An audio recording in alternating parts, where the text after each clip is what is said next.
That is an interesting topic. Um, and I'm going to reply by video because I don't think I can answer it properly by text. And also, I don't want to do it by text. I hate typing. I have very bad eyes. I constantly make mistakes. So this might be a bit of a ramble. I have no idea how long this video will take. I haven't prepared it. It is an impromptu video. I'm not going to edit it. But I want to give you my take on the subject. After all, that's what you asked for. Mm. What you are talking about, at least that is how I perceive your post, is this contradiction between the experience of an Oracle user and the view of the more or less scientific inclined therapists, psychologists, etc.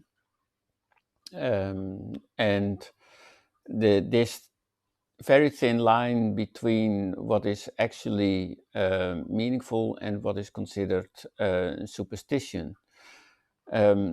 This reminds me of how the I Ching and how oracles in general are being viewed in the scientific community and in also in the field of sinology.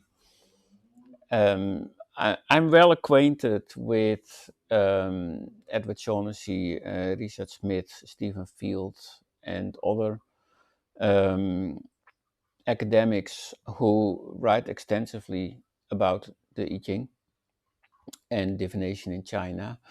And to my knowledge, they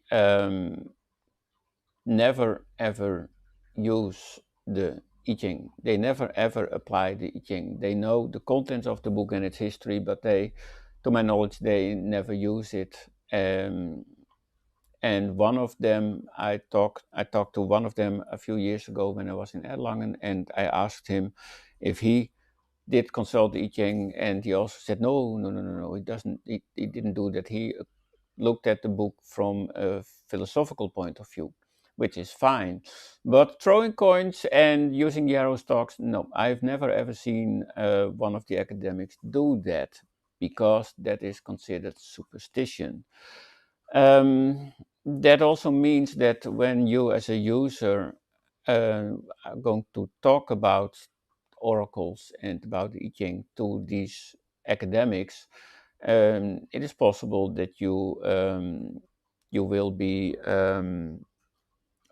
duly dismissed because you are being superstitious. Um, I remember a few years ago when I was in Leiden here in the Netherlands, there was a symposium and all kinds of speakers from the field of sinology were giving a presentation all about topics that I found very interesting, oracle bones, bronze inscriptions, and excavated manuscripts, and all that kind of thing, the Tao Te Ching, you name it. So that symposium was for me very interesting, and in the lunch break, one of the professors approached me and said, "Well, I've never seen you here before. Why are you here?" And I said, "Well, I'm very interested in the topics, but I'm mainly here to see how these topics relate to my study of the I Ching, the Book of Changes." And there were a few other people were listening in on this conversation. And when I mentioned the I Ching, this professor and all the others who were listening to the conversation, they literally took a step back. And the professor said, "Oh, no, we don't deal with that kind of stuff here." And that was the end of the conversation. So, using the I Ching and being interested in the I Ching is considered with a lot of suspicion and doubt. So, and that is what you we still will see in the whole academic world. So, and that I think also applies to your topic, that um, psychiatrists and psychologists, they treat oracles in general with suspicion. And your question is, at what point in your view does openness to the possibility of interpreting messages from the ye slash one's own inner wisdom as prompted by the ye cross the line into delusion, into the experience of an overabundance of meaningful coincidences?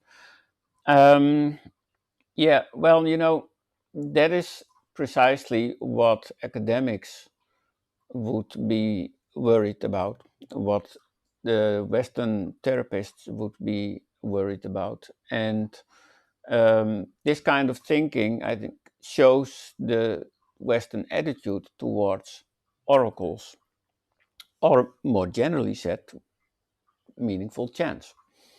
Because that is what you actually do, in my opinion. You are using meaningful chance. Um, that is what you do with oracles, with divination, regardless whether it's the I Ching, tarot cards, whatever. And to me, even um, calculated horoscopes like astrology and similar kind of arts are a kind of divination to me, because they all start with a more or less random event that you can't really choose by yourself. Like, for instance, with astrology, it's your birth date, and you can't entirely decide that. So there's always this random factor included, and I think that's important when you use divination. Um, so I'm beginning to forget what I was trying to say. But you know, I'm talking about meaningful chance. Um, but what is meaningful chance? Is chance by definition meaningful? No, I don't think so. I think that you have to give it meaning. And there's only one person who can do that, and that's yourself. I mean, you can listen to other people give meaning to certain coincidence, but in the end, you have to make the decision what a certain coincidental event means to you. So, and whether you want to give it any meaning. I think that chance in itself doesn't have any meaning, and that you have to give it meaning by yourself, and you give it meaning by your own experience, by your own values, and everything that makes you you. That is what you use to give meaning to chance. And um, I think everything that happens coincidentally, is that the right word? I think that can be given meaning. And that is what you do when you consult the I Ching. You get a hexagram and you give meaning to that hexagram. Well, you might probably say, yeah, but that hexagram already has meaning. I mean, look at the text of the I Ching, look at the trigrams, it already has meaning. Yeah, to some extent, but you have to decide which part, which layer of this whole container of meanings, of associations, fit your situation. So you have to find the right meaning for every trigram, for every word in the text. And you can only do that when you are confident and comfortable with your own set of associations and your own thoughts on trigrams and on the text. That is actually the deciding factor as far as I'm concerned. No book can tell you what a trigram or a hexagram means. You have to decide that for yourself. Um, for instance, someone who has a very strained relationship with his father will probably have an entirely different view of the trigram heaven, which represents the father, than someone who has an harmonious relationship with his or her father. Um, and you could also say someone who has always struggled with men in general, always having discussions, fights, clashes with men, might also have a different view of trigram heaven than someone who doesn't have that experience with men. Um, a mountaineer will view trigram mountain entirely different than someone who is working at the office. A mountaineer will see a challenge maybe in trigram mountain, whereas someone who works at the office will see a pile of work on his table. So these personal associations should never be ignored or be avoided, because I think these personal associations are very important when you want to work with oracles on a very personal level. And that is something that I see happening here on Reddit in this group, that a lot of people, they consult the I Ching and they immediately ask, what does this mean? Can someone else interpret it for me? Well, sure, someone else can do that for you, um, but that will not give you the same experience as finding the meaning for yourself. And I think that is actually what is needed, because the I Ching will address your own personal views and your own ideas of the trigrams. It will never refer to certain things that you don't know, um, and it will always address what you know and what you already can work with. Um, if you never use nuclear trigrams, then the core message of the I Ching will never be found in it, because you don't work with that. And I think the I Ching and oracles in general only work with you, the person that you are, and everything that you know, and everything that you use, everything that you find important. And it will never refer to anything that isn't within your own framework. So these personal associations should always be studied, as far as I'm concerned. So um, in that matter, it's not so bad if everyone would write his own very highly personal I Ching interpretations of the trigrams and of the text. Start working with the trigrams and the text. What do these symbols mean to you?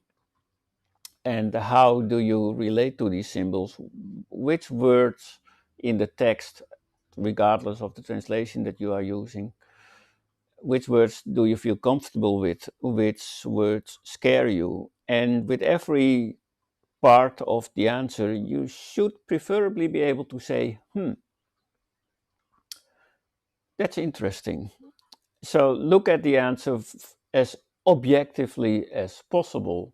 Now, I know that's not really easy, but I think that can help you to find the proper meaning for each hexagram and for each other part of the answer. So, and that this is something that I see most beginners not do. They throw the coins, they get a hexagram, and their immediate thought is, what does this mean?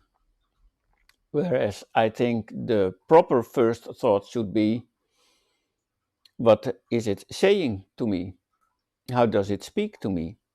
What kind of symbols do I see in the text or in the trigrams, and how can I relate these to my actual situation. When I look at the old examples of I Ching usage, although unfortunately there aren't much examples,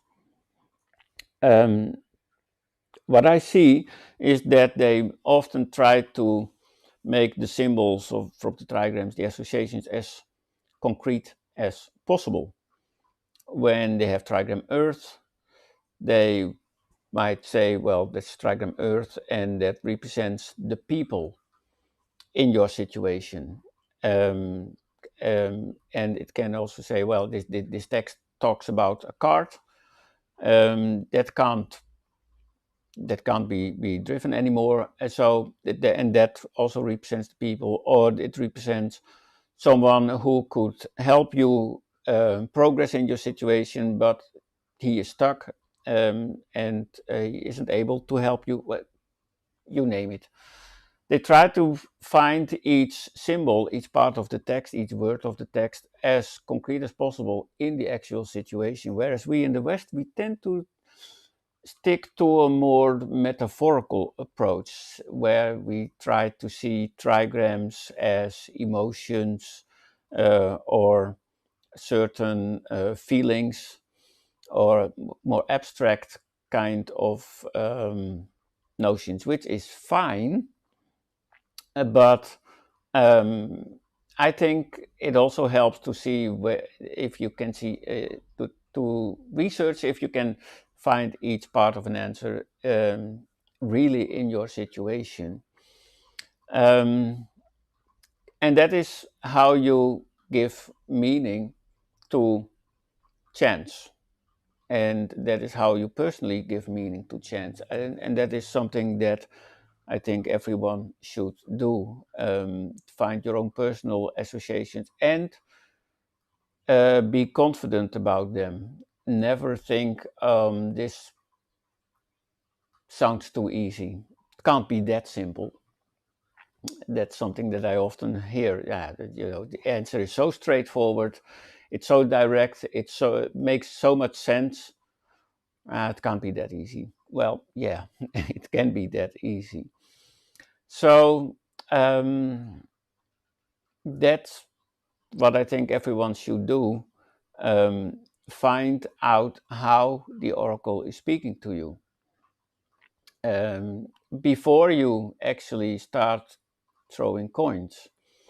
Um, it really helps to study what you are actually using. I mean, when you buy a new TV um, or a Blu-ray player, whatever, you also read the manual, um, and that helps you to find out what the TV can actually do and how it works, and what the oddities are in the menu, and how you navigate all the options, etc.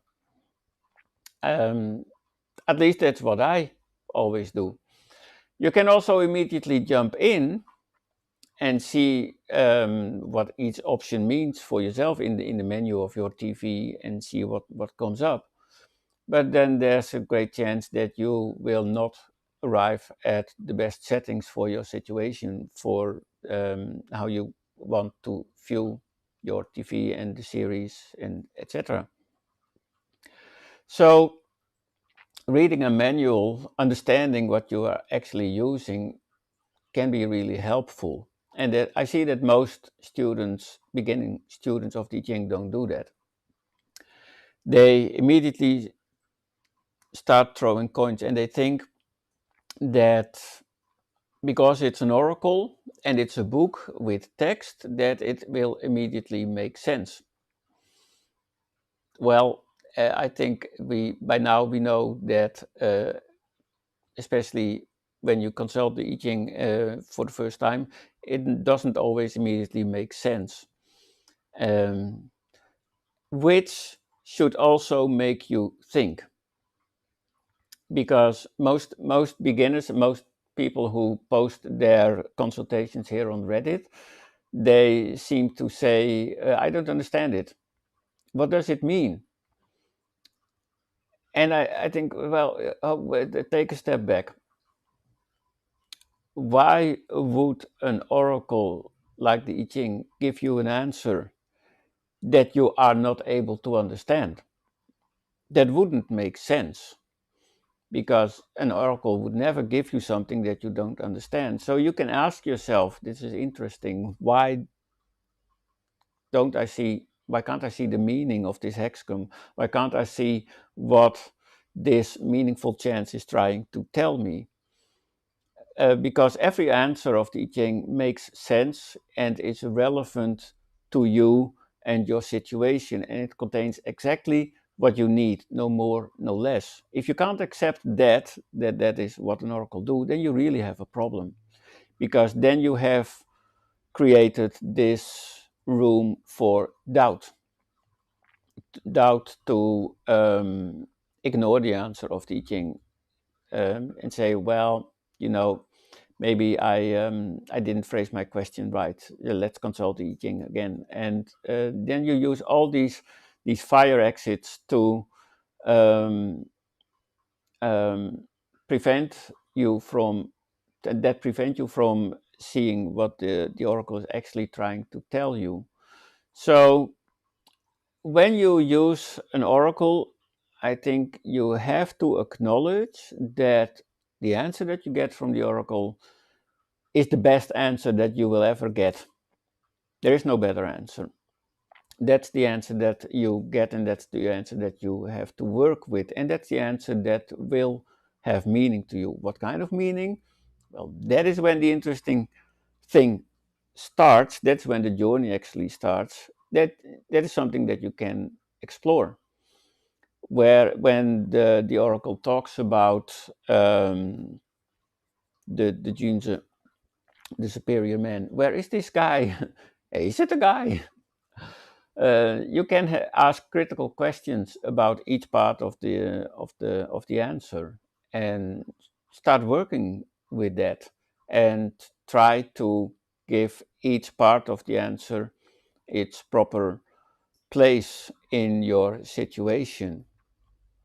Because to me, um, the image of Shang, of the idea of Shang, of images, is really important when you work with oracles, and especially when you work with Chinese oracles. Um, they are all about images. Even the text is full of images, images painted with words, but nevertheless images. And knowing the value of these images and how you can apply them, I think that is really important if you want to give meaning to chance. So, um, and when you have found that proper way of finding meaning, and your own personal way, and you are comfortable with that, and you can accept that, and you can accept that what you see in the answer from the I Ching, that what you um, perceive, the and the, you know, everything that an answer does with you is important. An answer from the I Ching can give you an insight. It can make you emotional. It can give you a certain kind of feeling, even physical. It can remind you of something else from the past, or something in your current situation. Everything that an image does to you and does with you is important and relevant, and is something that you should consider when you work with the answer from the I Ching. But you have to accept that what the answer from the I Ching does is relevant and useful, and will help you to progress in your current situation. So, um, and by having that mindset, by trusting your own judgment on the answer from the I Ching, by trusting your own intuition, if you want, I think that can help you to not to slip into this rabbit hole of trying to find meaning everywhere and in all parts, and to see meaningful chance in everything that is happening around you. Because finding your own proper way with dealing with the answer is helping you to stay focused on that answer and the parts that are relevant to you. So I'm trying to give an answer to your question about how you can, well, how did you say that? The question is, at what point in your view does openness to the possibility cross the line into delusion, into the experience of an overabundance of meaningful coincidences? Yeah. When you have found your own proper way, then you have more or less found your own path towards meaning. That's your own personal path. And that's path in a certain direction, which means that automatically other directions are excluded, at least during when you're working on the interpretation of the answer. And I think that can prevent you from seeing an overabundance of meaningful coincidences. What I, on a side note, personally like about meaningful coincidences is that, or actually about coincidences, is that they can make your world, your view of the world, and how you experience it, and move through this world. It can chance makes it so much more interesting, um, and also slightly more funny, because when certain coincidences are happening, they make you think, and they, at least that's what they do to me. I should keep this about me and not generalize it. I find this meaningful chance that it makes my world way more interesting, because you can give additional meaning to things that um, might not seem relevant to you. For instance, a friend of mine, he walked through New York and he saw a car with a number plate, and that number plate had a series of numbers that throughout his life were always being important. Let's say the numbers 3, 7, and 1. And that number plate had these three numbers, and he thought, oh, that's interesting, because these numbers, and especially that combination of these three, whatever in whatever sequence, doesn't really matter, that was important to him. Well, anyway, he saw that car with that number plate, and he thought, oh, that's interesting. And he walked around the corner, and there was another car there with a number plate that also contained these three numbers, 713, whatever. And he thought, well, that's amazing. So he took a picture of that second number plate, and he walked back to the car with the first number on it, but that car was already gone. This happened in a time frame of, I think, less than 1 minute. So how great are the odds that you can find two number plates with a number combination that is meaningful to you within 1 minute at the same spot, more or less the same spot. And these are the kind of coincidences that make you think, it's interesting. Why do I see these numbers here? And I don't know what he did with it. He just mentioned that this was what happened to him. But what you can do in circumstance like that is that you say, wait, I find this number combination on this spot. Let's look around. Why here? What is it about this spot that I should be aware of? because that is what these numbers combinations do. They try to tell you something, and maybe there's something on in that spot that needs your attention. For instance, there's more to it than just the seeing these number combinations. So, and then you start to explore and see the world in an entirely different manner. And I think that is what meaningful coincidence can do to you. So, um, you say in the quote from Wikipedia that the experiencing of an overabundance of meaningful coincidence is characteristic of the early stages of schizophrenic delusion. Yeah, um, I think that's a Western definition of what you are experiencing. Um, you could also see it as a field of possibilities that you can uh, harvest if you want. Um, but, and I think this more or less relates to this topic, I don't think that oracles are meant to be used by everyone. I do believe that you have to be sound of mind and have a balanced way of thinking, and you have to be able to think logically, and you have to be able to think critically and ask yourself about the answer of the I Ching. Does this make sense? And if it doesn't make sense to me, how can I give it some sense? Is that the right expression? I don't know.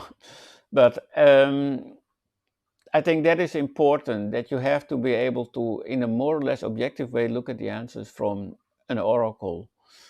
And when you are depressed, seriously depressed, I think that there's a great chance that you will see a depression in every answer from the I Ching. So only when you are more or less um, in a sane state of mind, I think you can safely consult oracles. So um, if someone who is seriously schizophrenic would consult the I Ching, there is a chance that he will see this whole experience of being schizophrenic being reflected in the answers from the I Ching. Um, so, and working with the answers from the I Ching can be really difficult when that is the case. So, um, the point is, when you work with oracles, you have to be able to set boundaries. You have to be able to say to yourself, this is what I'm going to use, this is what I'm not going to use. This is how I'm going to work with the answer from the I Ching. It's more or less similar to when you use Wen Wang Gua. When you use Wen Wang Gua as your method of using the I Ching, you decide beforehand which of the 6 relationships will be relevant for your consultation. That is the framework that you decide before you throw the coins. Before you consult the oracle, you decide how the oracle will answer you. And for instance, if you are consulting the I Ching about your wife, then you look at the wife and wealth line in the hexagram. If you are consulting the I Ching about a certain disease, then you look at the officer and ghost line. That is something that you do before you consult the oracle, before you throw the coins. And by doing that, you decide the framework. And the I Ching will use that framework to give you the answer that you need. And if you decide that framework and you have all right to do that, there are no limits to how you approach the oracle, and no limits in how you're going to decide what is relevant to you and what isn't. When you do that, then the chances that you are getting lost in all the meanings and all the coincidences, I think, are greatly, the chance that that's going to happen is greatly diminished. So I'm not sure if I ever addressed what you actually wanted me to address. So you mentioned Philip Dick, a science fiction author, and he had a very strange relationship with the I Ching, and I think he never really learned the proper and balanced way of using the oracle. And what I personally see is this very somewhat like um, playing the victim idea. Um, like they're saying the I Ching didn't help me, the I Ching didn't give me the proper reply, the I Ching was wrong. Um, and that's a quite kind of passive approach to the I Ching, because every answer from the I Ching has that meaning that helps you to progress. And if you expect the oracle to solve your problems, and I think a lot of users either consciously or unconsciously have that idea, then you are really on the wrong track, because then you will really be disappointed. It's called the Book of Change, but I think in most cases change is seen as a noun, where I think that it should be seen as a verb. The book of change, the change that you do, the change that you apply, the change that you try to create. Um, and when you see that you have that opportunity, that you have that chance for change, and that you have that for a great part within your own hands, then I think you will have a much healthier relationship with the oracle than if you expect that the I Ching will always give you what you want, because I don't think the I Ching will always give you what you want. Um, and I think that is what is actually needed when you work with I Ching, and that can also prevent that you are using the I Ching in such a way that it is um, hurting you. Because then you take the whole process from thinking about your situation, from to consulting to throwing the coins, interpreting the answer, etc., and come to the conclusion. Then you have that whole process in your own hands and in your own mind and heart. And that, I think, is what chance and meaningful chance is all about. What is happening in your life is not always something that you can decide or control, but how you deal with it, how you approach it, how you view it, um, and how you experience it, that is something that you do have control over. And I think the I Ching and oracles in general can help you with that. So, but you know, everything that I say about it, that's just my own personal view. And I'm sure there are countless other views. And I do hope that other Reddit users and I Ching users will chime in and give their view on this matter. Um, And in that way, it can be really interesting to hear how others use the I Ching and um, what their struggles are, and maybe even what their fears are. What are you afraid of when you consult I Ching? I think many people are afraid that I Ching will tell them something that they don't want to hear. Um, how do you deal with that? Um, are you able to look at the answer from the I Ching from an objective point of view? Um, how do you find meaning in the answers from the I Ching? What is your approach? I think sharing that can be really helpful. And what sources do you use? What sources are important to you? And what sources do you think, well, no, that's not really my cup of tea? So, um, yeah, maybe um, this video and what I'm telling you isn't really satisfactory. Maybe there is need for a second video, but let's just start with this. Um, and I'm curious to hear your thoughts on this matter. Um, the whole scientific community, the academics, they think that oracles are and chants in general are meaningless.